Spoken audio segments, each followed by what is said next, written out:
Madam Deputy Speaker, we are sorry we did not advise His Excellency the Governor to give more time for discussion. As honorable members are aware, the general discussion on supplementary estimates is a recent innovation, and previously only the Legislative Council was given an opportunity to discuss supplementary estimates. We used then to go straight away to voting on demands. I think for the last 2 or 3 years only we have introduced this procedure of having first a general discussion on the estimates, and therefore we shall be having the voting on demands tomorrow. Nevertheless, I feel we have not wrongly advised the governor so far as the time required for general discussion goes. With regard to my honorable friend's objection to the procedure adopted at present, I think he has been raising it for the last 3 or 4 years. As required by the Constitution, we have created a contingency fund, and a bill to this end was passed during the last sitting of the House. We have not exceeded the 1 crore limit so far as expenditure is concerned, and I may assure honorable members that we are well within our limits. With regard to the other objection that the government have no power to vary the amount of expenditure provided in the appropriation bill without the prior approval of the House, and that any proposal not contemplated in the budget estimate should receive the approval of the House before any expenditure is incurred on that proposal, I can only explain the constitutional position in defense of our action.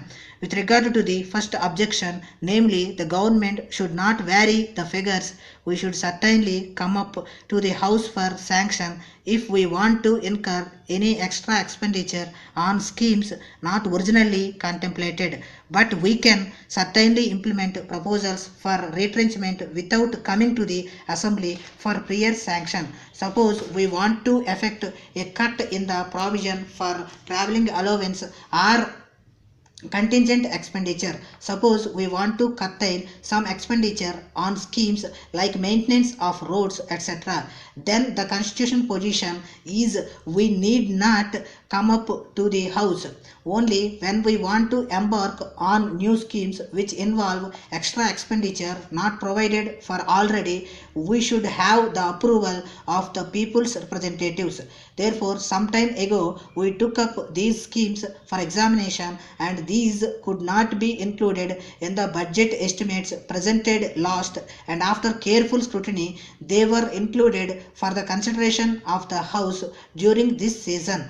We have had ample time from April to June to examine the schemes in detail, and it is not as if we deliberately omitted them when the estimates were presented last. We have cut down expenditure wherever possible without abandoning the essential schemes, and we have thus effected a saving of 3 crores of rupees. In the circumstances, the criticism leveled in this connection is not of any consequence. About the other objection, namely prior approval of items, I have heard other honorable members also say that there is no use of bringing them now before the House for a sort of post-mortem examination. They contended that such a post-mortem examination was difficult to conduct. Madam, if we look at the items of expenditure contained in the memorandum, we will find that there are many items on which expenditure has been incurred under the authority of old sanction, that is the sanction given by the House when estimates were presented in February last. For example, rupees 60 lakhs was provided under irrigation in respect of grow more food schemes, and we operate on that sanction. With regard to electricity, again we expect that we may not exceed the sanctioned amount, and if necessary we may come forward with a supplementary demand sometime in February or March. There is another difficulty also. If we want to bring in supplementary estimates, both the houses must meet, and they will have to be in session for 7 or 8 days. The assembly will take at least 3 days, and the council may take a little less time. Both the houses have to pass the appropriate appropriation bill. So a tedious procedure has to be gone through if we are to have supplementary estimates. But we have now got a contingency fund and certain limits have been set beyond which we cannot go in the matter of expenditure. Previously, supplementary estimates used to cover 9 crores and 10 crores of rupees, and in the case of the government of India, it used to go up to 100 crores of rupees.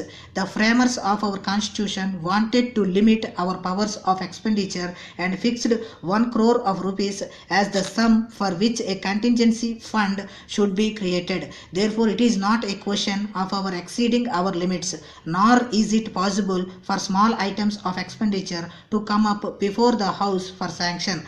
There are also other items of expenditure which require immediate provision. Suppose some police force is required for a particular district. If it should require sanction of the legislature, the whole procedure I have mentioned should have to be gone through as though it is a sort of miniature budget session. Honorable members will therefore appreciate the difficulty of the government in bringing such items of expenditure before the House. After all, there are not very many items put down in the memorandum for the sanction of the legislature. There are only a few items for which sanction is required. If a few superintendent of police or a few inspectors of police are required to meet an unexpected situation, that matter cannot certainly wait for the House to give its approval. An honorable member asked whether the government enjoyed the confidence of the people and said that if they did, there was no need for such a heavy expenditure on the police. I do not think it is the correct way of measuring the government's popularity or otherwise.